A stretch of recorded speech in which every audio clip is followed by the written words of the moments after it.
Halo guys, kembali lagi dengan saya Alvesting dari Akademi Crypto. Kali ini kita akan membahas modul yang berjudul Crypto Technical Indicators atau CTI bagian pertama. Jadi apa sih sebenarnya Technical Indicators itu? Jadi Technical Indicator itu merupakan suatu tools atau alat yang bisa teman-teman jadikan suatu alat untuk menganalisa pasar. Jadi pada dasarnya Technical Indicators ini mengambil data historis dari market untuk kemudian teman-teman jadikan suatu alat pengambilan keputusan trading.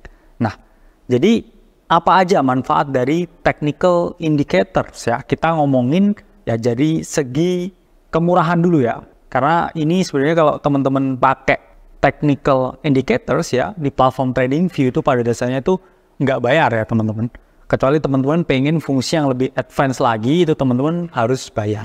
Dan lebih dari 95% ya platform trading itu selalu bekerja sama dan menggunakan TradingView. Jadi teman-teman bisa ya explore dimanapun ya platform trading apapun, itu hampir semua menggunakan si TradingView ya, karena gratis juga ya.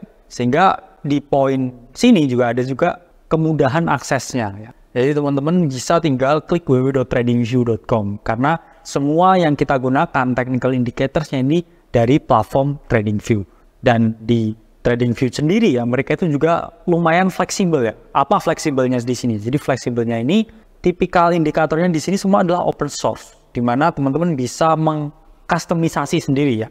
Karena teman-teman bisa nyesuaiin sesuai dengan gaya trading teman-teman. Siapa tahu ya nanti teman-teman juga bisa ya mengcustomize indikator buatan teman-teman sendiri. Jadi fungsinya atau manfaatnya technical indicators ini yang utama itu adalah mengkonfirmasi bias. Ini misalkan teman-teman punya bias long ya atau bias short ketika market akan turun, teman-teman pakai technical indicators ini untuk mengkonfirmasi bias yang teman-teman miliki. Jadi tahapannya gimana technical indicators ini? Jadi pada dasarnya technical indicators itu sama ya teman-teman kayak research. Jadi teman-teman buat hipotesis dulu yang pertama. Jadi teman-teman analisa kira-kira market ini misalkan bullish atau bearish. Oh bullish misalkan harganya mau naik. Oh misalkan marketnya bearish ya berarti harganya akan turun. Nah itu kemudian teman-teman kumpulkan data lebih banyak. Lihat chartnya. Kemudian buka indikatornya. Terus baru setelah ada chart dan indikator teman-teman bisa menganalisa. Oke saya lihat chart patternnya. Oke saya lihat market strukturnya. Ini bullish ya ini bearish. Baru dari situ ya teman-teman nanti bisa cocokkan konfirmasi dengan indicators. Oh bener nih bullish ya indicatorsnya berkata begini juga. Oh ini bearish indikatornya berkata begini. Nah itu bisa teman-teman lakukan ya dalam proses analisa data. Baru kemudian teman-teman membuat simpulan. Oke marketnya bullish ya indikator saying bullish. Saya juga akan mengambil posisi long misalkan di situ. Baru yang terakhir ya ketika udah ketemu hasilnya entah itu berhasil atau gagal. Teman-teman lakukan evaluasi. Evaluasinya gimana ya? Misalkan saya sudah menganalisa ya, membuat hipotesis market naik didukung dengan indikator. Ternyata marketnya ini turun ya. Saya loss ya, ke stop loss. Terus ketika teman-teman berhasil misalkan ya, biasnya sama ya, kemudian alatnya sama dan ternyata hasilnya juga benar. Itu bisa juga teman-teman jadikan alat suatu evaluasi. Kalau memang analisanya ada yang salah ya, teman-teman lihat lagi, backtest lagi, letak salahnya di mana. Jadi itulah fungsinya melakukan evaluasi setelah menggunakan technical indicators. Nah, jenis indikator sendiri itu ada 3 teman-teman. Satu adalah trend indicators, 2 oscillator indicators, dan yang ketiga adalah volume indicators. Pada dasarnya trend indicators itu merupakan indikator yang teman-teman gunakan ketika teman-teman hendak mengetahui tren pergerakan harga. Apakah itu naik, turun, atau sideways. Kemudian osilator ini digunakan ketika teman-teman lihat momentum di market, apakah market ini jenuh naik atau market ini jenuh turun. Ketika market ini jenuh turun ya ini dia ada di keadaan yang oversold sehingga ada kemungkinan ya market mengalami bounce. Tapi kalau market ini di keadaan yang overbought ya atau ada potensi koreksi ya ini berarti teman-teman bisa mungkin melakukan short sell di sini. Dan yang terakhir di sini adalah volume indicators, yaitu merupakan alat ya yang mengetahui tingkat partisipasi ya dan juga volume perdagangan dari setiap sesi trading. Di sini saya ingin membahas ya beberapa kesalahan yang saya bilang mungkin dilakukan ketika teman-teman ini menggunakan technical indicators. Apa aja kesalahannya? Jadi satu ya, ini teman-teman menggunakan 2 indikator atau lebih dalam satu kategori yang sama. Jadi ketika teman-teman memilih misalkan trend indicators pakai A ya, itu ya udah pakai aja. Jangan ya saya lihat misalkan trend indicators saya pakai EMA ya, sama Bollinger Band misalkan. Nah itu bertentangan ya teman-teman ya, bersilangan. Kadang sulit juga ya nemu titiknya ketika semua indikator tuh sepakat iya gitu.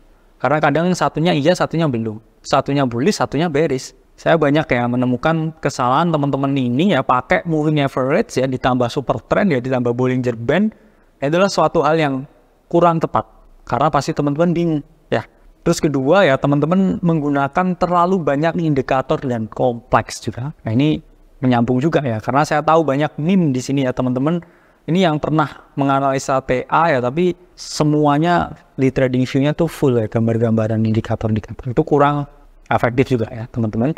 Karena simplicity is key ya. Kesederhanaan itu adalah kunci. Ketika teman-teman udah bisa baca price action dengan bagus, punya strategi trading yang sudah menguasai apa yang kita sampaikan, ini teman-teman sebenarnya nggak perlu terlalu banyak ya punya insight. Karena itu juga akan menjadi hal yang backfire ke teman-teman. Terus yang ketiga, tidak melakukan backtest. Jadi apa yang kami sampaikan di Akademi Kripto udah kita backtest ya. Ya misalkan pakai stokastik ya 533 ya, 13 and 21 EMA itu hal yang sudah kita riset dan kita gunakan memang selama bertahun-tahun dengan tingkat akurasi yang bisa teman-teman lihat sendiri. Dan yang terakhir ya, berpikir bahwa indikator itu adalah dewa dan segalanya. Ini kadang ya, teman-teman mikir ya kalau udah pakai indikatornya teman-teman udah jago, apalagi ketika indikatornya yang beli. Karena ada banyak indikator ini yang tipenya ini bisa ya teman-teman beli 5 juta sebulan ya, 15 juta ya sebulan. Ada ya. Terus teman-teman berpikir saya udah beli mahal nih, ini pasti benar. Terus teman-teman all in rata kanan, aset terlikuidasi. Sehingga ketika teman-teman punya indikator, teman-teman tetap harus ya menerapkan risk dan money management yang cukup tepat. Nah, apakah teman-teman sudah siap ya trading menggunakan indikator? Mari kita bahas beberapa indikator yang cukup eksotik ya di sini. Kalau yang basic, teman-teman lihat di modul yang keempat. Oke, saya Alvesting dari Akademi Kripto. Sampai berjumpa di video selanjutnya.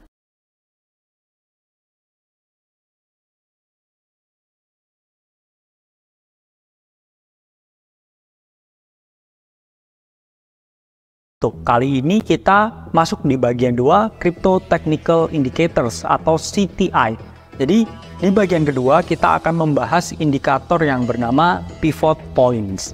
Jadi sebenarnya apa sih pivot point itu? Jadi pivot point itu merupakan suatu titik tinggi ya dan titik rendah yang ekstrim dalam suatu harga. Jadi teman-teman bisa juga ya menggunakan pivot point ini untuk menggambar support dan resistance ya. Karena kadang mungkin ya teman-teman masih belum terlalu jago atau mahir ketika menggambar horizontal line ketika teman-teman menentukan support dan resistance. Jadi fungsinya pivot point ini untuk membantu ya teman-teman mengidentifikasi mana yang support ya kan, mana yang resisten secara otomatis teman-teman. Jadi tinggal klik indikator, nanti udah dijabarkan ya mana titik rendah ekstrimnya, mana titik tinggi ekstrimnya. Nah di sini saya akan mengajarkan cara menghitung pivot point. Jadi gimana sih cara menghitung pivot point dan apa pentingnya? Jadi sebenarnya di sini nggak ada yang tanya ya nanti, oh cara menghitung pivot point, karena ketika teman-teman apply indicators ini udah secara otomatis bisa teman-teman gunakan. Jadi ini hanya sekedar trivia aja. Jadi untuk menghitung rata-rata harga hari ini ya menggunakan ya rumus A ya atau average yaitu sama dengan ya H harga paling tinggi high ditambah L low harga yang paling rendah ditambah close harga penutupan ya, dibagi 3. Kemudian untuk melihat ya proyeksi harga tertinggi selanjutnya itu adalah 2 kali ya harga rata-rata dikurangi low harga paling rendah hari ini. Kemudian untuk memproyeksikan ya harga terendah selanjutnya itu adalah 2 kali harga rata-rata ya dikurangi dengan harga yang paling tinggi. Dan yang keempat ya untuk mengetahui ya proyeksi titik tinggi. Dan kemudian yang keempat untuk mengetahui titik tinggi ekstrim harga ya ini adalah harga average atau rata-rata ya ditambah dengan harga tertinggi ya dikurangi harga paling rendah. Kemudian untuk memproyeksikan titik ekstrim rendah selanjutnya itu adalah average ya, atau rata-rata dikurangi harga paling tinggi dikurangi harga paling rendah. Ini di sini Nah, di sini saya akan menjelaskan ya cara memilih setting pivot points di TradingView. Jadi teman-teman klik ya bagian indicators. Kemudian teman-teman typing di situ pivot point standar. Jadi yang kita gunakan di sini adalah pivot point standar karena yang paling standar di TradingView. Dan kemudian di sini teman-teman bisa ya memilih tipenya apa ya, entah tradisional, Fibonacci, Yahudi, Classic, DM atau Camarilla. Tapi untuk mempermudah teman-teman klik yang tradisional aja. Karena algoritmanya ini udah disesuaikan dengan kebutuhan market secara umum. Jadi teman-teman nggak usah setting-setting lagi ya, settingnya default aja. Tapi pilih ya pivot points standar. Selanjutnya, tapi teman-teman bisa mengcustomize ya pola warna ya untuk titik-titiknya. Kenapa kok pola warnanya itu harus berbeda ya? Ini untuk mempermudah ya teman-teman mengidentifikasi ya mana pivot pointnya ya, mana titik R-nya ya, mana titik S-nya. Ya ini karena ketika default ini warnanya semua sama teman-teman. Jadi kalau saya saranin ya teman-teman ini dirubah lah warnanya. Kenapa ya? Karena supaya lebih mudah aja mengidentifikasi support, resistance dan pivot. Nah, jadi kita akan menjelaskan ya di sini bagian dari pivot point itu ada apa aja. Jadi di pivot point itu ada 3 teman-teman. Satu itu adalah pivot point atau titik sumbu utamanya. Jadi kita akan selalu bahas masalah P ya, pivot point. Karena pivot point ini adalah semacam epicentrumnya. Saya bilang epicentrum ya dalam pivot point trading strategy. Dan yang kedua ya itu adalah support point ya atau titik support, titik area beli.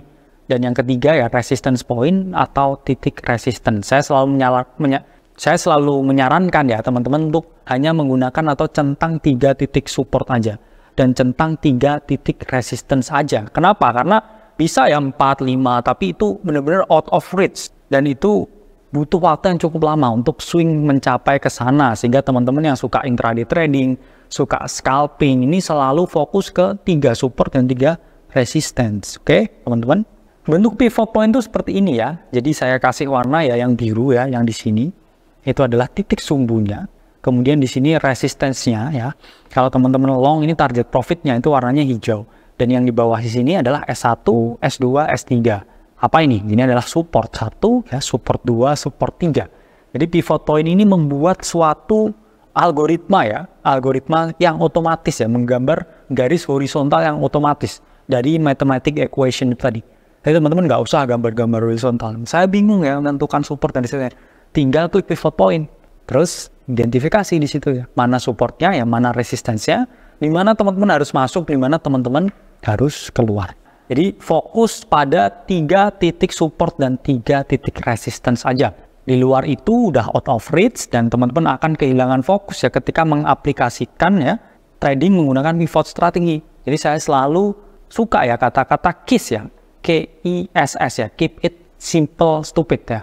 Selalu teman-teman simplicity is king ya, simplicity itu adalah segalanya. Cara menggunakan pivot point itu 2 ya teman-teman. Satu untuk mengidentifikasi area entry.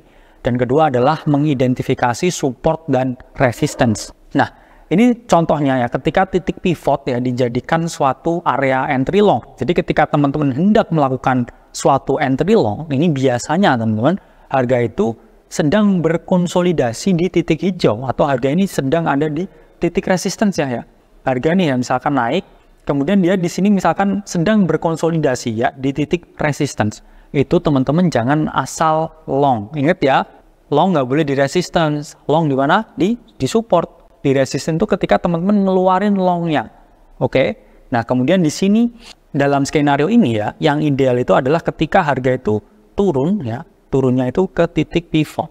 Karena ingat ya teman-teman, ini mirip dengan konsep 0,5 dan 0,618 dari golden area Fibonacci, di mana harga itu ya selalu tertarik ke sana seperti sebuah money magnet. Di pivot pun ini juga sama teman-teman, di mana ada suatu algoritma ya atau kecenderungan harga ini selalu bergerak ke area pivot. Jadi ketika harga berkonsolidasi di resistance ini, area hijau ini, teman-teman jadikan pivot ini sebagai suatu area entry ya, yang teman-teman anggap ideal sebelum melakukan suatu long.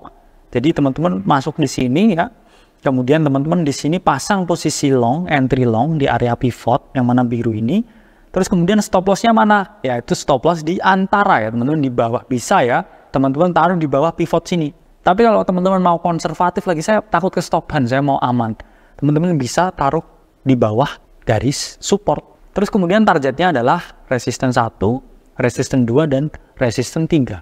Jadi ini adalah suatu skenario menggunakan pivot ketika teman-teman hendak melakukan entry pembelian atau long. Kalau mau entry short gimana? Berarti skenario seperti ini ya teman-teman. Harga ya, ini ada di bawah titik pivot jelas. Dan juga harga di sini ya, mangkring-mangkring di dalam sini, supportnya. Terus ya, entry shortnya di mana? Yaitu ketika dia membuat suatu retrace pump ya, terus dia kembali ke area pivot. Stop loss di mana ya? Stop loss di atas area pivot sini bisa, atau ketika teman-teman benar-benar konservatif. Ini adalah di atas resisten 1. Targetnya mana? Ya targetnya adalah support, karena teman-teman lagi shorting. Tapi ingat ya teman-teman, ketika teman-teman konservatif harus memperhatikan risk to reward rasionya, karena semakin lebar stop loss yang teman-teman pasang ya, entry-nya di sini, stop loss-nya di sini tuh lebar banget. Pasti 1-2% kalau Bitcoin. Itu candle H1 ya, saya bisa mengestimasi 1-2%. Tapi ketika teman-teman pasang ya, benar-benar right di atas sini, di atas pivot point itu saya estimasi 0,3% mungkin. Jadi selalu perhatikan ya, teman-teman mau mana ya, win rate yang tinggi atau risk to reward yang deep. Ini contoh long menggunakan pivot. Jadi ini tahu ya teman-teman, harga berada di area atas pivot. Kemudian dia berkonsolidasi di mana? Di resistance, di area hijau. Jadi jangan teman-teman long di sini. Apa yang terjadi ya teman-teman? Kena bantai dulu, diturunin dulu, panik ya. Stop loss rungkat dari ini naik. Jadi teman-teman ya, ketika melihat harga berkonsolidasi di sini, berarti adalah setting ketika teman-teman hendak melakukan pembelian atau long. Harga turun nih ya, lihat ya ke area pivot sini. Ya, teman-teman buka long di sini, stop loss di mana? Di bawah support. Kemudian teman-teman targetkan ya profit target 1 di sini di R1 ya, profit target 2 di R2 dan profit target 3 di R3. Dan ini adalah contoh menggunakan pivot untuk melakukan long. Kemudian kedua ini contoh menggunakan short ya dengan pivot. Jadi ini harga ada di bawah pivot. Oke ya, teman-teman, harga di sini break di bawah support. Oke ya, teman-teman, di sini harga break di bawah pivot. Nah, kemudian dia naik kemana? Ke titik pivot. Sehingga memberikan apa? Kesempatan teman-teman untuk melakukan shorting. Entry short di sini ya. Kemudian stop loss di mana ya? Stop loss di atas ini ya, atau di antara ya garis yang resistensinya ini. Target 1 adalah support 1 ya, ini ke hit. Terus kemudian support 2 juga target ke hit. Ini adalah penerapan ya short menggunakan pivot. Saya selalu menyarankan teman-teman untuk menunggu setup pivot. Jadi jangan ini ya, asal buka, oh saya mau nerapin pivot ya, tapi setupnya nggak ready, asal disikat. Saya selalu saranin lihat dulu pivotnya, cari dulu pivotnya, dan fokus ke time frame ini. H1, M15, atau M5 ketika teman-teman hendak ya menerapkan trading strategi menggunakan pivot point. Saya Alvesting dari Akademi Kripto, sampai berjumpa di video selanjutnya.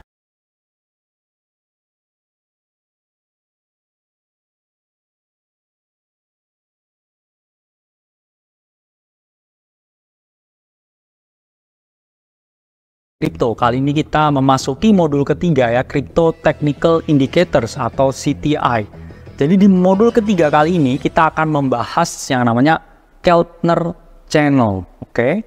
Jadi apa sih Keltner Channel itu? Jadi Keltner Channel itu merupakan suatu garis volatilitas ya, yang dapat dijadikan alat ya untuk melihat tren pergerakan harga di market. Jadi ya biasanya kalau moving average itu di situ fokusnya adalah dengan apa teman-teman? Pergerakan rata-rata harga. Tapi kalau Keltner Channel ini garis ya, pergerakan untuk melihat trennya itu dilihat dari volatilitas ya. Jadi melihat tren berdasarkan volatilitas di market. Nah, jadi Keltner Channel ini ya ditemukan oleh Chester Keltner di 1960. Jadi beliau ini yang merumuskan ya dan menciptakan Keltner Channel ini.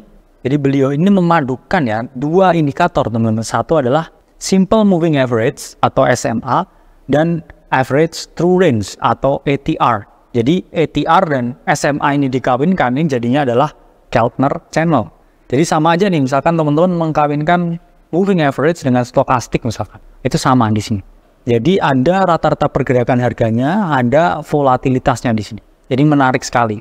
Jadi biasanya teman-teman hanya melihat ya, moving average kan hanya melihat harga, tapi tidak melihat volatilitas. Jadi di sini ya, menggunakan Keltner Channel ini teman-teman melihat rata-rata pergerakan harga dan juga volatilitas. Jadi di sini saya akan menjelaskan ya cara menghitung Keltner Channel. Jadi Keltner Channel ya bagian middle line-nya itu adalah pure SMI atau Simple Moving Average. Kemudian untuk bagian upper band-nya itu adalah Simple Moving Average ya ditambah 2 kali ATR. Dan untuk bagian lower band itu adalah Simple Moving Average dikurangi 2 kali ATR. Pada dasarnya memang Keltner Channel itu adalah Simple Moving Average dikawinkan dengan ATR atau Average True Range. Jadi kalau teman-teman lihat ya di TradingView ya, ini teman-teman search indicators dan juga teman-teman klik ya Keltner Channels ya. Jadi jangan yang strategi ya, tapi cari Keltner Channels aja. Dan di sini setting yang kita gunakan itu adalah defaultnya ya. Ini panjangnya yang 20 ya. Terus kemudian panjang ATR-nya ini adalah 10.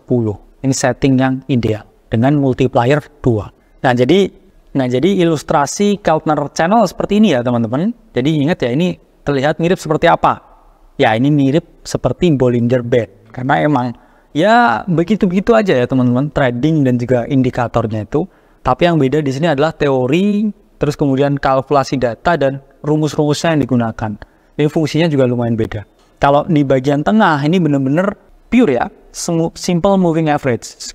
Jadi kalau di bagian tengah ini benar-benar pure Simple Moving Average. Sementara kalau di bagian atas dan di bawah ini adalah kebanyakan ATR yang dikombinasikan dengan Simple Moving Average. Nah, gimana sih cara menggunakan Keltner Channel? Jadi untuk menggunakan Keltner Channel ini ada 2 cara teman-teman. Ini teman-teman bisa gunakan untuk melihat tren dan yang kedua adalah untuk melihat momentum. Jadi gimana cara melihat tren bullish ya menggunakan Keltner Channel? Jadi di sini teman-teman lihat ya ketika harga itu berada di atas Simple Moving Average, di atas garis medianya ini, yang mana kan dia adalah 20 ya, hampir mirip dengan 20 Moving Average. Biasnya itu adalah long atau pembelian. Jadi ya sama ya dengan ketika kita menggunakan Moving Average. Jadi ketika dia ada di atas garis median, teman-teman harus melakukan pembelian atau long. Yang mana di sini teman-teman lihat ya harganya terus melakukan continuation retest di 20 Simple Moving Average dan dia terus melanjutkan kenaikannya. Dan ini ya contohnya ya entry-nya di mana ya? Misalkan teman-teman bisa entry di sini ya. Ketika dia breakout dari sini dikonfirmasi volume misalkan teman-teman bisa hajar di sini untuk entry long. Teman-teman manifest kenaikan atau pump di sini. Oke? Terus kalau misalkan ketinggalan Kak ya jangan masuk di sini. Risk to reward-nya itu kurang ideal. Teman-teman tunggu di mana? Tunggu ya ketika harga turun ya berkonsolidasi ya mencium ya bagian mediannya baru di sini retest ini bisa teman-teman jadikan suatu entry. Stop loss di mana? Di bawah garis median. Dan targetnya ya pastikan ya 1/2 atau 1/3. Targetnya mana? Outernya sini, bagian upper line dari Keltner Channel ini. Nah, kedua di sini melihat trend bearish. Jadi ingat ya tadi trennya bullish ya kalau ada di atas median. Kalau ada di bawah median, apa yang harus teman-teman lakukan? Ya, teman-teman harus melakukan short. Atau kalau teman-teman udah punya posisi, ya mungkin di close aja posisinya. Take profit ketika teman-teman long atau membeli di spot. Terus kemudian apa ini yang terjadi ketika dia turun? Ya, teman-teman bisa memperoleh keuntungan dari shorting. Nah, ini ya contohnya ya teman-teman. Ini jadi harga ini jebol ya dari mediannya. Ya, kemudian di sini dia berkonsolidasi ya, melakukan retest. Ini retest di garis median ya. Di sini teman-teman udah lihat entry triggernya ya, mulai melemah, bisa teman-teman masuk short di sini. Targetnya mana ya? Asal 1/2, asal 1/3 ya. Mentargetkan ya bagian bawah atau lowernya sini yang bisa acting ya as a support di sini. Ini turun harga terus habis itu jatuh. Dan di sini teman-teman bisa put ya stop loss di atas ya garis mediannya. Kemudian kedua, teman-teman bisa melihat ketika akan terjadi bullish reversal. Jadi pada dasarnya bagian bawah ya atau bagian lower dari Keltner Channel ini ya, ini bisa juga disebut ya dalam tanda kutip ini area oversold, di mana di sini ya ada potensi harga itu bouncing naik. Di sini teman-teman bisa nih ya pasang posisi long. Terus stop lossnya di mana ya? Di bawah swing low di sini ya atau di bawah garis yang lower ini. Dan ketika kemudian dia naik ya teman-teman bisa gunakan ini sebagai target profit 1 ya bagian mediannya, dan target profit 2 ada di upper channelnya ini. Yang penting 1/2 dan juga 1/3 at least ya teman-teman. Ingat, jangan trading 1:1 karena risk to rewardnya itu kurang ideal karena teman-teman harus bayar fee dan lain sebagainya. Dan kemudian melihat bearish reversal, jadi ketika ini harga ini udah muncul ya teman-teman, ini dia tuh pasti koreksi. Teman-teman bisa short di bagian uppernya sini ya. Kemudian targetnya mana? Target profit 1 di median, dan kemudian target profit 2 di bagian lower channel. Nah, jadi udah paham ya cara menggunakan Keltner channel. Coba teman-teman backtest dulu ya, pelajari dulu, dan juga teman-teman terapkan di strategi trading teman-teman. Self-vesting dari Akademi Kripto, sampai berjumpa di video selanjutnya.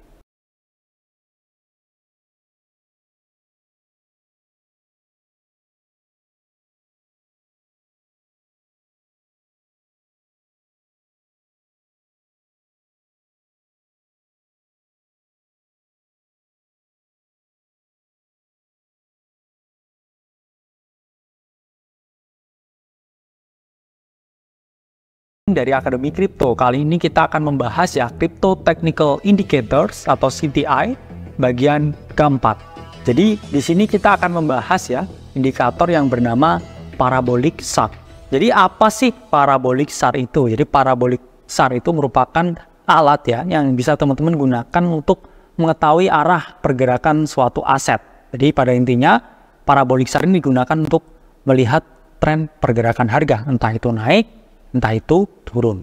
Jadi siapa sih yang menciptakan parabolic SAR ini? Jadi parabolic SAR ini ya diciptakan oleh J. Wells Wilder Jr. Beliau ini juga merupakan penemu dari Relative Strength Index atau RSI, indikator osilator yang paling terkenal di dunia saat ini. Jadi di sini teman-teman bisa klik ya di bagian indikator ya, terus teman-teman type in ya parabolic SAR. Di bagian situ ya teman-teman klik ya yang parabolic SAR. Dan kemudian untuk inputnya teman-teman sesuaikan aja ya sesuai dengan default. Karena defaultnya trading view itu udah disesuaikan dan di reset sesuai dengan standar semua pasar yang ada. Dan para perilaku investor di dalamnya. Jadi teman-teman ikut aja lah pakai parabolic SAR yang settingnya default. Bentuk dari parabolic SAR ini seperti ini ya teman-teman. Jadi parabolic SAR itu titik-titik ya yang berbentuk seperti dot bintang. Yang mana ada di bawah ya, di bawah harga dan juga ada di atas harga. Tujuannya menunjukkan tren dan juga mungkin ya memberikan suatu sinyal ketika akan ada suatu reversal harga. Tapi kenapa saya di sini bilang mungkin? Karena ingat ya teman-teman, nggak ada indikator yang 100%. Kadang bisa nih ya ada false alarm ya. Indikator yang menunjukkan oh ini waktunya beli ya, ternyata ini enggak ya. Makanya itu perlunya backtest dan penerapan money management yang baik. Lalu gimana cara menggunakan parabolic SAR? Kita akan bahas ya. Jadi cara menggunakan parabolic SAR itu ketika muncul dot ya di bawah titik harga ya, it means itu adalah potensi ya adanya suatu bullish ya atau pergerakan harga yang bullish. Jadi di situ teman-teman bisa ya membuka posisi long ya atau posisi perdagangan ke atas. Dan juga targetnya sesuaikan dengan apa? Horizontal resistance. Bisa teman-teman targetin juga psychological resistance ya atau harmonic resistance. Yang mana ya di sini teman-teman pastiin ya selalu 1:2, 1:3, 1:5 dan seterusnya. Yang penting ya jangan di bawah 1:1. Karena teman-teman itu adalah gambling. Ingat ya, di sini kita trading bukan gambling. Terus put stop loss-nya di mana ya? Ini menarik ya. Put stop loss-nya yang jelas di bawah ya dari parabolic SAR ini. Jadi stop loss-nya ini di bawah ya titik bintang ini, teman-teman. Di bawah sini adalah stop loss. Oke, atau bisa di bawah swing low dari harga teman-teman masukin. Itu juga valid ya dijadikan suatu stop loss. Tapi saya selalu sarankan cari supportnya juga ya, jangan hanya ngandelin bintangnya itu ya atau swing low-nya itu, karena mungkin ya ke-trigger ya, ketarik ke bawah dulu ya, stop loss-nya di-hit, baru dia terbang ke atas ya, nanti nangis ya nanti ya. Jadi teman-teman harus pastiin ya stop loss-nya ini di tempat yang proper. Jadi saya bilang nih, kalau teman-teman mau agresif, keluar 1 dot itu bisa langsung long. Keluar 1 dot ya, short. Tapi saya bilang ya, minimal moderate dikit lah ya, dilihat 2-3. 2 itu cukup ya, 3 itu agak terlambat. Tapi konfirmasinya lebih mantap, apalagi lihat di candle H1, H4, teman-teman lihat ada 3 nih. Ini long maksimal ya kan. Tapi teman-teman ingat ya kalau 3 itu biasanya udah kehilangan momentum yang cukup. Sehingga teman-teman ya 2 itu sudah dianggap cukup bagus.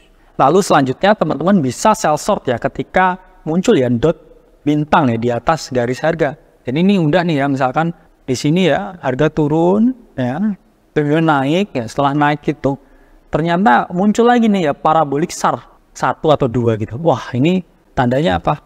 Tandanya harga ini sedang ada dalam fase penurunan. Jadi teman-teman bisa ya melakukan posisi short di sini dan kemudian mentargetkan area support. Dan kemudian di sini teman-teman bisa memperoleh keuntungan ya ketika teman-teman melakukan short selling. Jadi lihat dulu ya parabolik SAR-nya, oh udah muncul nih ya di atas titik harga. Ada 1 ya, ada 2 ya. Oke, saya mau masuk short di situ dan pastikan selalu lihat setup dan juga risk to reward ketika teman-teman hendak melakukan trading. Stop loss-nya di mana ya? Stop loss-nya bisa di atas garis parabolik SAR atau di atas dari swing high-nya ini teman-teman. Dan juga targetin 1/2 sampai 1/3. Jadi jangan sampai ke stop hand dulu ya, karena kalau stop ini kan tipikalnya biasanya diangkat dulu teman-teman ke atas ya. Dibunuh dulu stop loss-nya, liquidity hand, deviation, turun, jatuh harganya. Diambil dulu ya ikan-ikannya yang ada di atas, menjebak dua trader ya, yang nge-short terlalu early ya, atau yang nge-long setelah breakout. Ini biasanya dibunuh dulu. Jadi teman-teman harus paham ya di sini gamenya. Dimana udah paham ya cara menggunakan parabolik SAR. Saya anggap ini ya relatif lebih mudah ya, mirip dengan Bollinger Band. Jadi teman-teman bisa gunakan ini di strategi trading teman-teman. Jangan lupa di backtest ya. Nah, di sini saya yakin teman-teman udah paham cara nerapin parabolik SAR. Jadi jangan lupa ya teman-teman di backtest dulu ya. Terus kemudian teman-teman terapin risk dan money management yang proper. Saya Alvesting dari Akademi Kripto. Sampai berjumpa di video selanjutnya. Halo guys, kembali lagi dengan saya Alvesting dari Akademi Kripto. Kali ini kita sudah memasuki ya modul kelima Crypto Technical Indicators atau CTI. Jadi di sini kita akan membahas mengenai Renko Chart. Jadi apa sih Renko Chart itu? Jadi teman-teman, Renko Chart itu merupakan suatu chart pattern ya yang lahir ya asli dari Jepang. Jadi desainnya ini beda ya dengan candlestick yang cukup unik ya. Di sini kita pakai Renko Chart.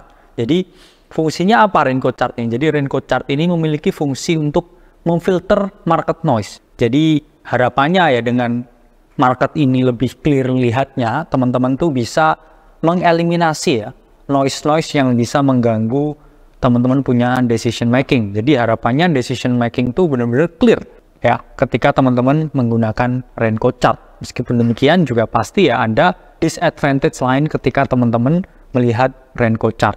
Karena ya pasti informasinya jelas ya difilter ya dengan candlestick yang asli.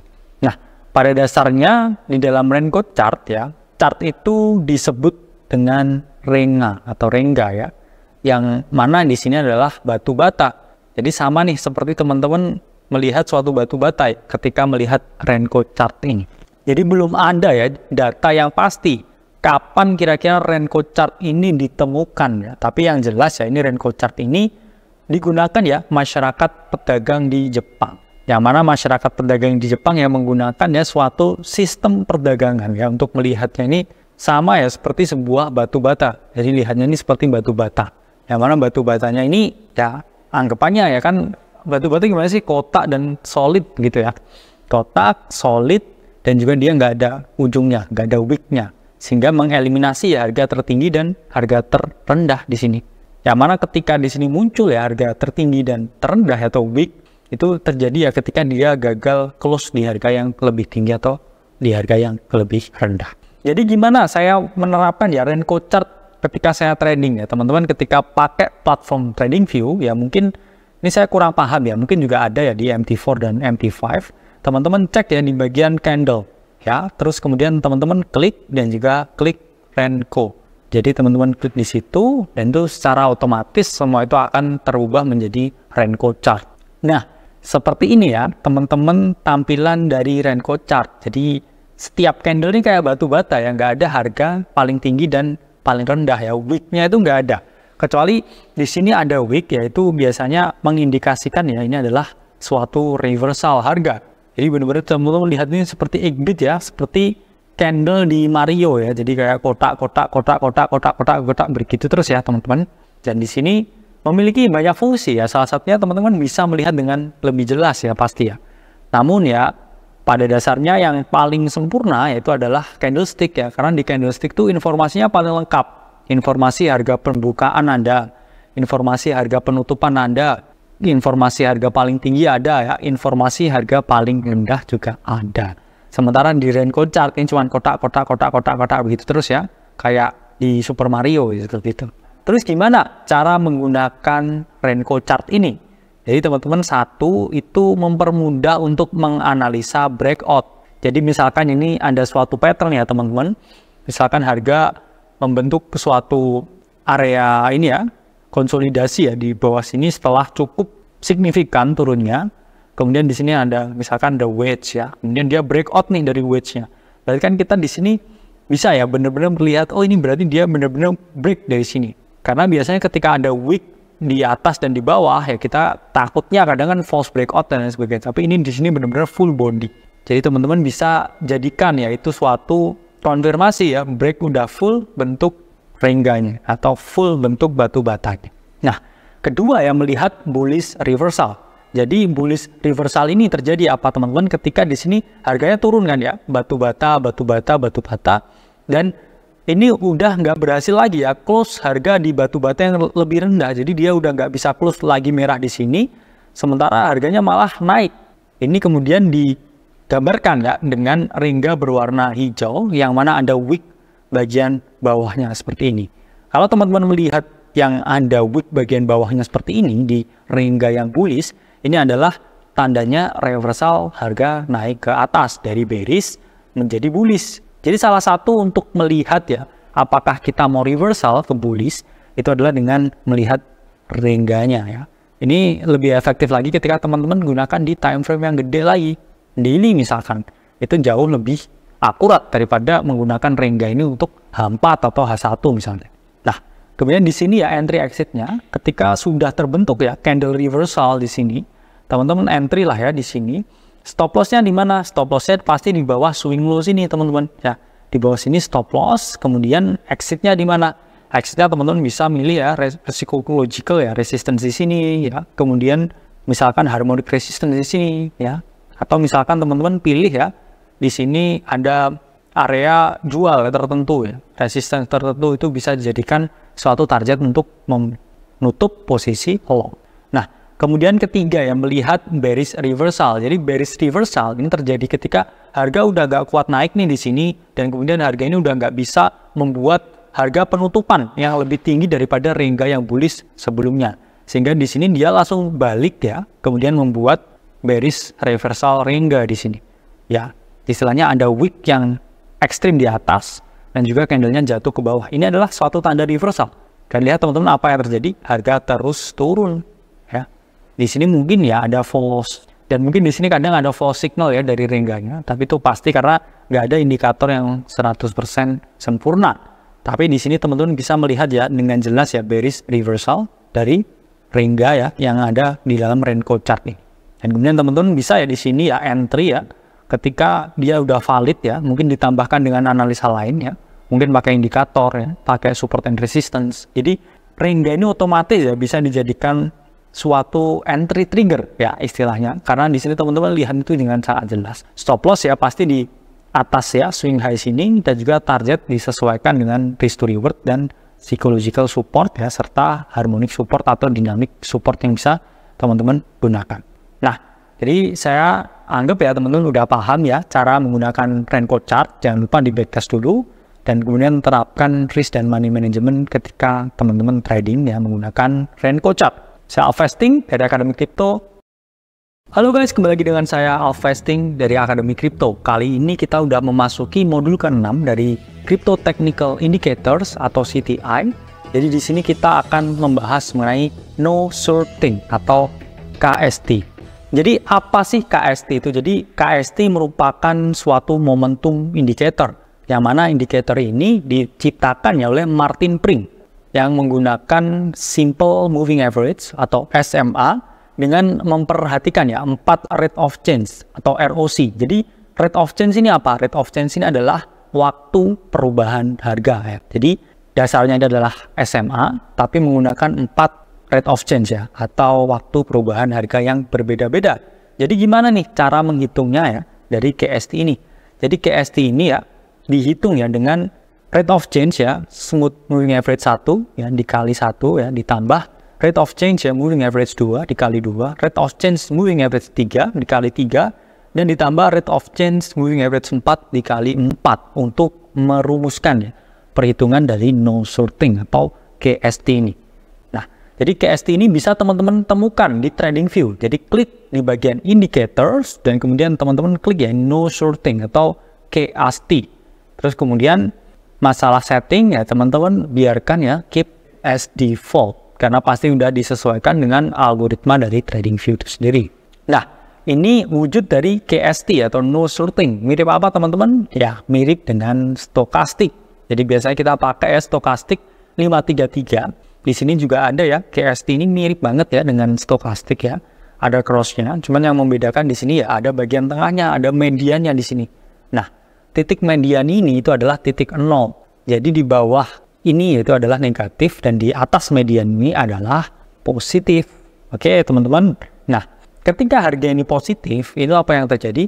Ini bias long ini lebih tinggi. Sementara ketika harga ini di bawah KST atau di bawah median atau di bawah 0, bias short ini relatif lebih tinggi. Namun di sini teman-teman juga bisa ya mengindikasikan ya, ingat ya yang selalu naik itu nggak selalu naik terus, yang selalu turun juga nggak selalu turun terus, sehingga ada balance di situ. Oke, jadi KST ini bisa juga dijadikan suatu alat ya untuk mendeteksi reversal. Mungkin ketika dia ada di bawah median ya dia mungkin juga mau reverse naik ke atas, atau ketika di atas ya dia mungkin ya bisa dijadikan suatu konfirmasi ketika dia itu harganya mau turun. Jadi ingat ya teman-teman, ketika teman-teman menggunakan KST atau no shorting itu selalu ingat ya kalau cross itu adalah konfirmasi dari aksi. Jadi jangan mengambil posisi sebelum valid cross. Begitupun di stokastik ya. Di stokastik juga teman-teman harus nunggu valid cross-nya dulu. Jadi di bagian atas ini kan teman-teman harus nunggu dulu ya. Cross ini kan berarti konfirmasi teman-teman mengambil suatu action. Terus di bawah ini ketika dia cross ke atas juga konfirmasi mengambil suatu action untuk melakukan ya pembelian atau long.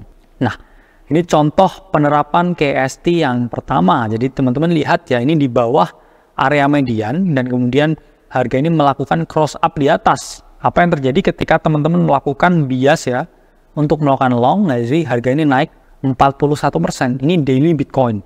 Oke. Dan kemudian penerapan KST yang kedua ketika dia cross ya di atas bagian median sini. Apa yang terjadi? Teman-teman short di sini dan harga turun 21,85%. KST ini jarang ya teman-teman yang gunakan. Cuman saya bilang ini juga relatif akurat juga ya. Dengan stokastik sama juga akuratnya. Teman-teman backtest lagi ya. Ini kita selalu pakai daily time frame ya KST-nya. Dengan default setting. Ini merupakan salah satu opsi ya, teman-teman harus tunggu dulu ya di atas median atau di bawah median dan nunggu cross up dan cross down. Tapi kalau di stokastik kita istilahnya ya karena dia ya pakai overbought dan oversold. Di sini KST ya menggunakan area di bawah atau di atas median. Jadi saya rasa udah paham ya menggunakan KST atau no shorting karena ini cukup simple, sangat praktikal. Teman-teman coba ya dan juga backtest dengan strategi trading yang teman-teman miliki. Saya Alfasting dari Akademi Kripto. Sampai berjumpa di video selanjutnya.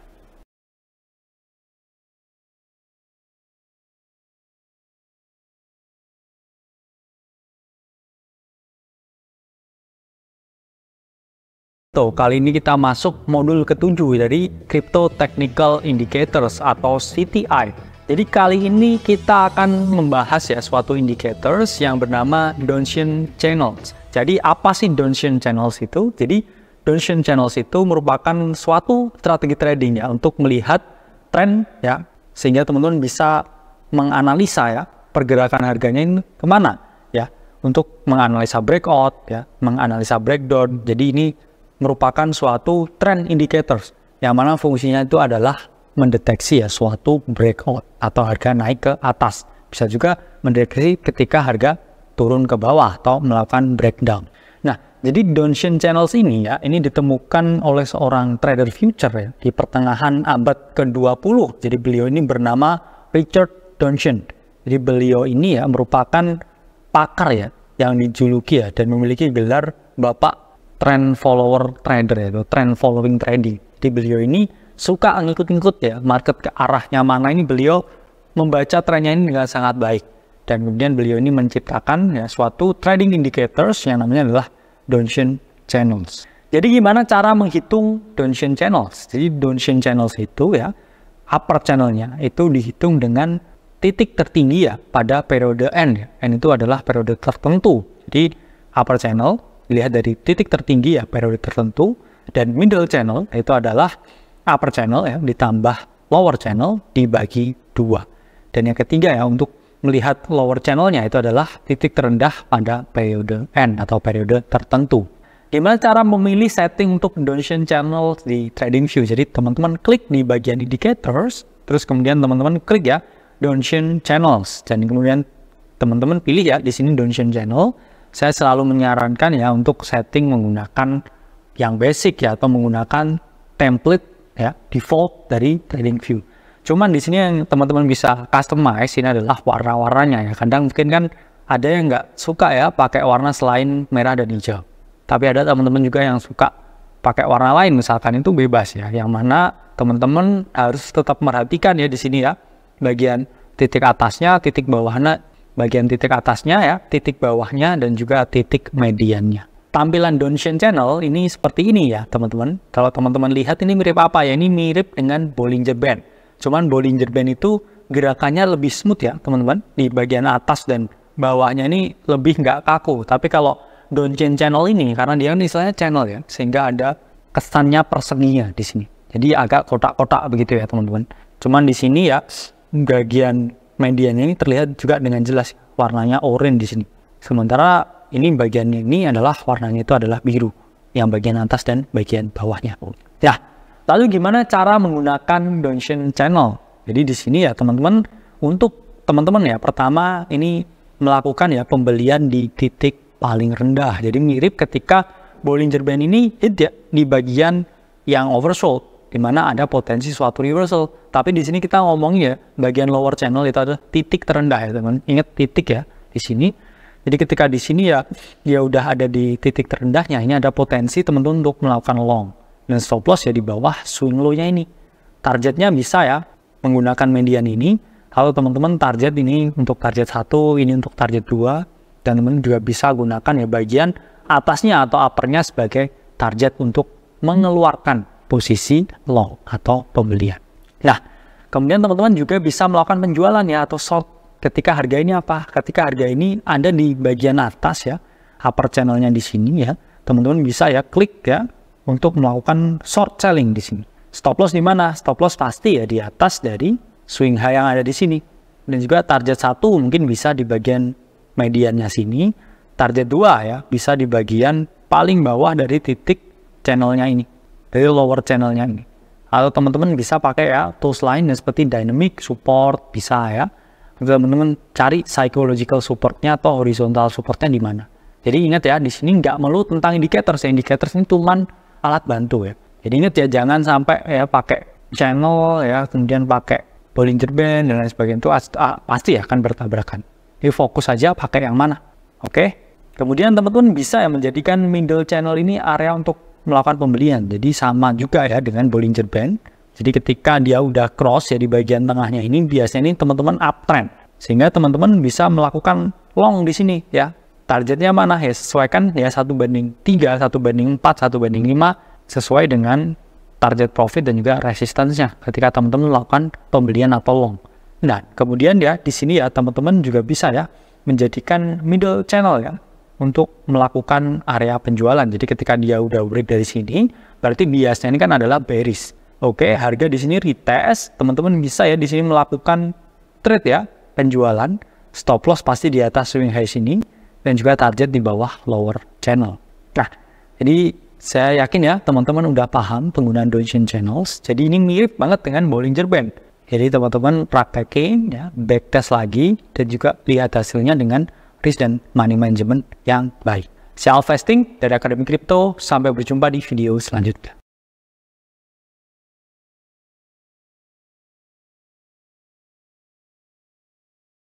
Dari Akademi Kripto. Jadi kali ini kita akan membahas ya mengenai Crypto Technical Indicators modul ke-8.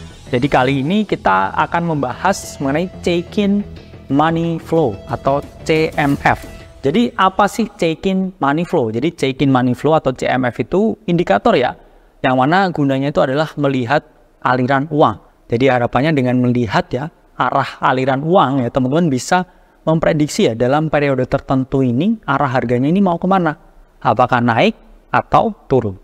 Jadi CMF ini ya, ini ditemukan oleh Mark Chaikin. Jadi beliau ini ya merupakan seorang ya yang jago ya dalam segi matematika dan juga statistika, yang mana mempelajari ya arah tekanan jual dan juga tekanan beli. Jadi dengan CMF teman-teman ini bisa mengetahui ya arahnya ini akan kemana. Oke, jadi di sini bisa membantu teman-teman mengidentifikasi pola dan juga arah pergerakan harga. Check-in money flow sendiri itu terbagi ya ke dalam 3 poin ya, yaitu adalah poin negatif 1, poin 0 dan poin positif 1. 0 itu artinya netral ya di tengah, tapi kalau di bawah 0 yaitu negatif, itu tandanya semakin banyak tekanan jual atau money from the seller. Sementara ketika harga itu ke kanan arahnya ya atau positif, itu mendekati tekanan beli ya atau money from the buyer. Jadi gimana caranya teman-teman menerapkan CMF ini di dalam TradingView? Jadi teman-teman bisa klik ya bagian indicators dan juga teman-teman type in di situ ya check-in money flow. Kemudian teman-teman pilih ya check-in money flow atau CMF-nya dan pakai periode 20 ya di bagian settingnya. Tampilan CMF itu seperti ini ya teman-teman ya. Di tengah median itu ada 0 ya. Semakin ke atas tuh tekanan belinya itu semakin tinggi dan ke bawah itu tekanan jualnya itu semakin tinggi. Jadi ketika di bawah ini berarti apa tandanya? Semakin banyak ya shorter ya orang yang menjual. Tapi kalau dia positif ini dia semakin banyak orang yang membeli. Jadi nggak bisa ya di rentang negatif 1 atau 1 itu ya. Itu enggak. Pasti di rentang 0,1 ya, negatif 0,1 dan seterusnya. Cara menggunakan CMF gimana? Jadi di sini ya CMF itu bisa dijadikan suatu konfirmasi breakout untuk melakukan long atau buy. Jadi ketika teman-teman hendak melakukan long ya atau pembelian, ya ini misalkan kan di sini ada area resistance teman-teman. Area resistance ini terbreak. Dan juga ketika harga break dari area resistance yang bisa jadi the new support, atau di sini bisa juga harga itu langsung terbang ke atas tanpa retest, kita lihat di sini CMF-nya. Oke. Harga breakout dari resistance. Kemudian CMF juga breakout dari mediannya ini. Menunjukkan ya CMF-nya ini dalam keadaan yang positif. It means ya buyer itu berdatangan atau kecenderungannya itu adalah pembelian. Sehingga ya breakout ini didukung dengan CMF-nya. Jadi semakin tinggi time frame-nya, 4, daily, itu menunjukkan kalau di sini ya teman-teman breakout ini lebih valid. Jadi breakout ya, break resistance, teman-teman bisa membuka long di sini dengan konfirmasi bias dari CMF yang close di atas media. Nah, kemudian kedua, teman-teman bisa melakukan short di sini ya. Ketika harga ini kan jebol ya dari resistance ini dan kemudian dia melakukan retest di sini. Ini harga di sini juga lihat ya teman-teman turun dari mediannya. Ini kan menunjukkan kalau ini ada breakdown sehingga ada potensi teman-teman untuk melakukan short sell. Jadi harga turun jebol ya dari resistance-nya ini ya, dia nggak bisa tembus ya dari sini ya. Ini terjadi liquidity hunt, deviation, dia turun, konsolidasi ya di sini. Kemudian di sini harga itu di bawah CMF sehingga di sini teman-teman bisa melakukan short. Dan juga apa yang terjadi? Harga mengalami penurunan. Nah, kemudian ketiga, teman-teman bisa melihat bullish divergence dengan CMF ya, karena bullish divergence atau segala jenis divergence itu terjadi ketika ada perbedaan antara harga dengan oscillator. Dan di sini oscillatornya ini adalah CMF. CMF-nya ini lihat ya, ini naik ke atas ya, sementara harga ini turun ke bawah, mengindikasikan akan adanya suatu bullish reversal. Di sini teman-teman bisa ya pasang long dan juga teman-teman bisa target di atas sini. Ya, stop loss di bawah swing low-nya. Dan yang keempat ya, teman-teman bisa melihat bearish divergence, di mana di sini ya harga mengalami kenaikan ya, slope-nya naik, tapi di sini di CMF-nya atau oscillator-nya ini slope-nya negatif. Sehingga teman-teman bisa pasang posisi short sell di sini. Stop loss di mana? Di atas swing high di sini. Dan juga target profit disesuaikan 1/2, 1/3 dan seterusnya. Jadi udah paham ya, CMF itu adalah indikator oscillator ya yang melihat pergerakan money ya. Dari sisi mana? Apakah pembeli ya atau penjual? Untuk dijadikan suatu alat konfirmasi sebelum teman-teman melakukan pembelian atau penjualan. Self-vesting dari Akademi Kripto. Sampai berjumpa di video selanjutnya. Halo guys, kembali lagi dengan saya Alvesting dari Akademi Crypto. Di bagian 9 ini ya, di Crypto Technical Indicators, kita akan membahas ya suatu indicators yang bernama Ichimoku Cloud atau awan Ichimoku. Jadi apa sih Ichimoku Cloud? Jadi Ichimoku Cloud itu merupakan suatu technical indicators ya, yang berwujud ya garis yang saling timpang tindih, yang mana tujuannya ini adalah untuk membaca pergerakan harga. Jadi Ichimoku Cloud ini terdiri dari beberapa ya teman-teman, saya bilang beberapa garis yang dijadikan suatu alat ya untuk melihat pola dan juga arah pergerakan harga. Nah, Ichimoku Cloud sendiri ini ditemukan ya oleh Goichi Hosoda ya pada tahun 1968. Jadi teman-teman tahu ya, Ichimoku ini ditemukan di Jepang. Jadi memang Jepang ini pusatnya ya, atau surganya dari para indicators ya. Yang mana banyak sekali ya indicators dan juga candlestick itu yang lahir dari Jepang. Karena orang Jepang ini sering berdagang ya dulu, dan juga candlestick ini dijadikan suatu alat ya untuk melihat dan juga membaca pola perdagangan barang-barang di Jepang pada saat itu. Nah, pada dasarnya Ichimoku Cloud ini terdapat 4 komponen yang utama. Jadi komponen pertama ya, yang paling utama itu adalah Kumo ya, atau cloud atau awan. Dan yang kedua ini adalah Tenkan-sen, yang ketiga adalah Kijun-sen, dan keempat ini adalah Chikou-span. Jadi apa itu Kumo atau cloud? Jadi Kumo atau cloud ini merupakan komponen yang paling penting ya di sini, dan juga merupakan bagian dasar dari Ichimoku Cloud. Jadi Kumo ini merupakan gabungan dari 2 garis ya teman-teman, yaitu Senkou-span A dan juga Senkou-span B. Yang mana Senkou-span A ini selalu diwarnakan hijau atau kecenderungan bullish, sementara Senkou-span B ini adalah warnanya merah. Yang mana yang hijau ini ya, ini memiliki ya rentang panjang ya, rentang harga itu 26, sementara yang Senkou-span B ya, atau merah ini, rentang panjangnya ini adalah 52, sehingga dia lebih panjang rentang harganya. Dan yang kedua di sini adalah Tenkan-sen. Jadi Tenkan-sen ini merupakan garis ya, yang menghitung rata-rata harga tertinggi dan harga terendah. Jadi secara umum ya, Tenkan-sen ini periode yang digunakan itu adalah 9 dan warna garisnya itu adalah biru. Dan yang ketiga ya, komponen ketiga ini adalah Kijun-sen, yang mana merupakan ya garis harga yang berwarna merah yang menggunakan periode harga 26. Jadi dia sama ya, rata-rata tertinggi dan terendah. Namun ya ini jangka waktunya relatif lebih panjang. Dan yang keempat ini adalah Chikou-span. Jadi Chikou-span itu adalah garis yang mewakili ya, ini harga yang paling ekstrim ya dalam tren yang sangat panjang ya. Jadi Chikou-span ini menggunakan periode harga 26 dan memiliki warna hijau. Jadi ketika Ichimoku Cloud digabungkan ini akan menjadi gambar ya, atau visual seperti ini. Jadi teman-teman jangan kaget ya. Tadi saya breakdown dulu yang kecil-kecil nih ya, beberapa part ya, pieces by pieces. Tapi kalau ini udah kompleks ya, kayak mobil ya. Jadi tadi bannya dikenalin dulu ya, setirnya dikenalin dulu, sasisnya dikenalin dulu. Ini Ichimoku Cloud ini wujudnya ya, semua itu adalah seperti ini. Terus gimana cara menggunakan Ichimoku Cloud?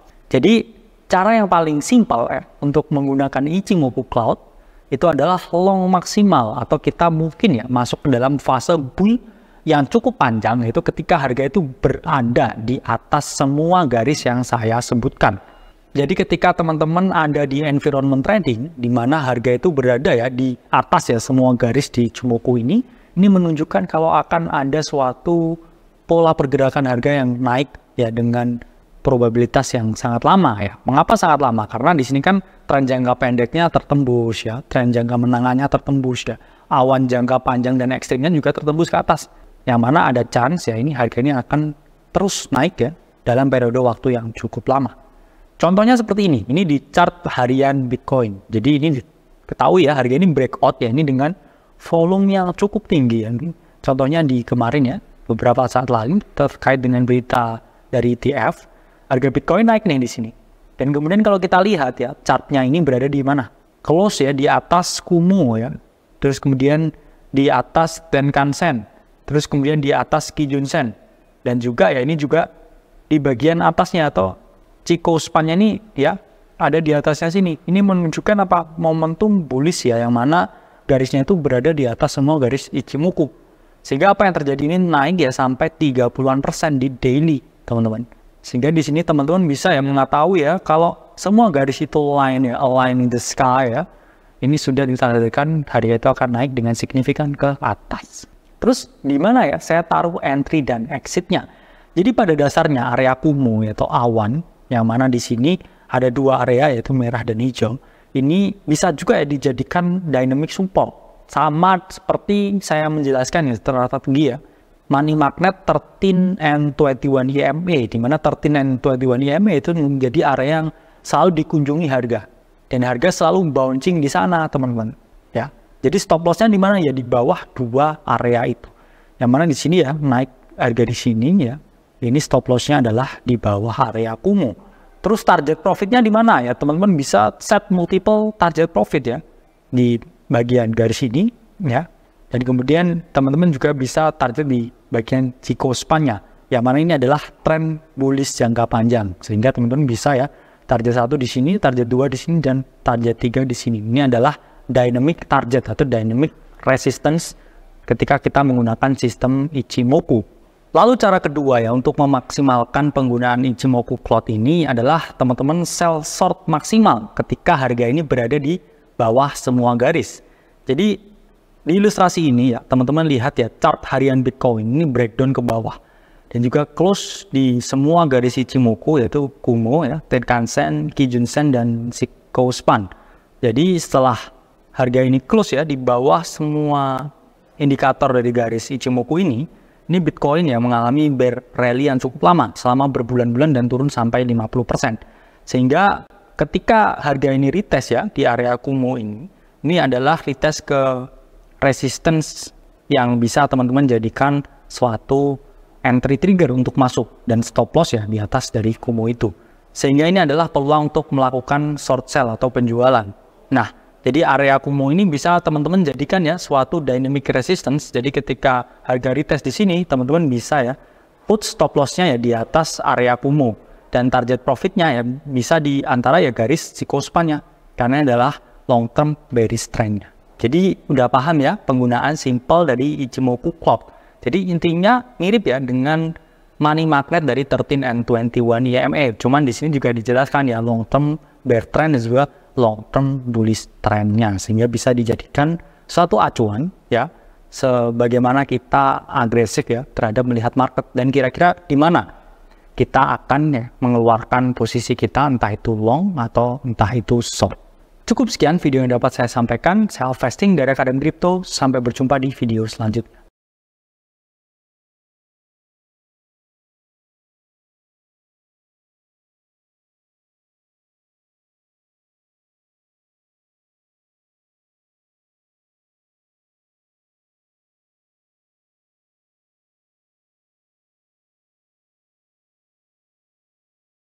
Halo guys, kembali lagi dengan saya Alvesting dari Akademi Crypto. Jadi di modul ke-10 Crypto Technical Indicators atau CTI, kita akan membahas ya indicators yang bernama Volume Profile Fixed Range atau VPFR. Jadi apa sih VPFR ini? Jadi VPFR atau Volume Profile Fixed Range ini adalah indikator ya yang memiliki fungsi ya untuk melihat volume dan mengkalkulasi ya data volume pada periode waktu tertentu. Jadi dalam VPFR ini, poin yang paling penting ya kita adalah mengetahui POC atau Point of Control atau titik kontrolnya. POC itu apa? Jadi POC itu adalah titik ya di mana harga itu paling banyak diperdagangkan. Sehingga POC ini menunjukkan ya suatu titik di mana pembeli dan penjual ini paling banyak bertemu ya pada suatu titik tertentu.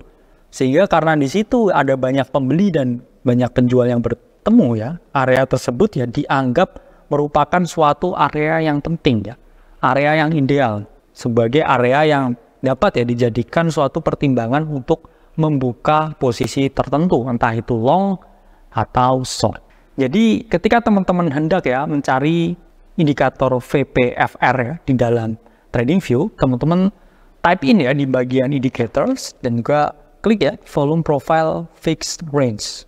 Jadi teman-teman pilih ya yang kita pakai third party ya. Jadi bukan resmi dari TradingView, tetapi ada seorang kontributor ya di sini ya yang bernama Lonesome di sini, dan teman-teman klik ya VPFR-nya di sini.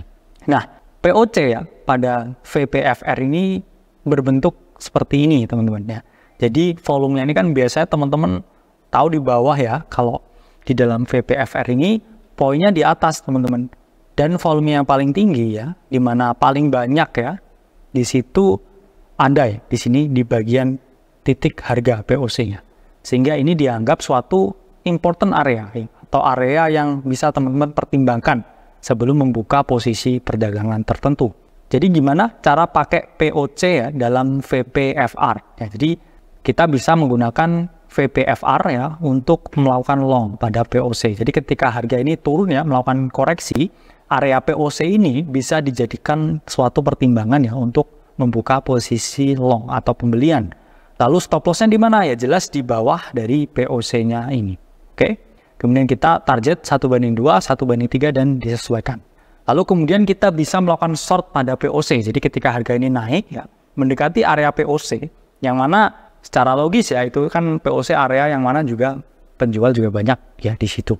Sehingga kita bisa membuka ya posisi short ya atau penjualan ketika harga ada di POC.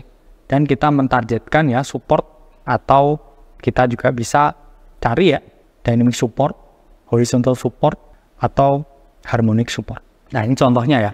Per hari ini ya, per tanggal 1 November ini di BTC ya, H1 ya, ini harga turun. Dan ini ada peluang ya harga visit lagi ke area POC ya di 34.100. Sehingga ini adalah area ideal untuk melakukan long. Dan kemudian teman-teman bisa target ya resistance di sini sebagai target untuk take profit. Jadi sudah paham ya cara menggunakan VPFR, karena ini indikator yang relatif sederhana, simple, tapi cukup akurat dan ampuh ya untuk mengetahui titik dan area ideal untuk melakukan suatu perdagangan. Self-investing dari Akademi Kripto, sampai berjumpa di modul-modul selanjutnya.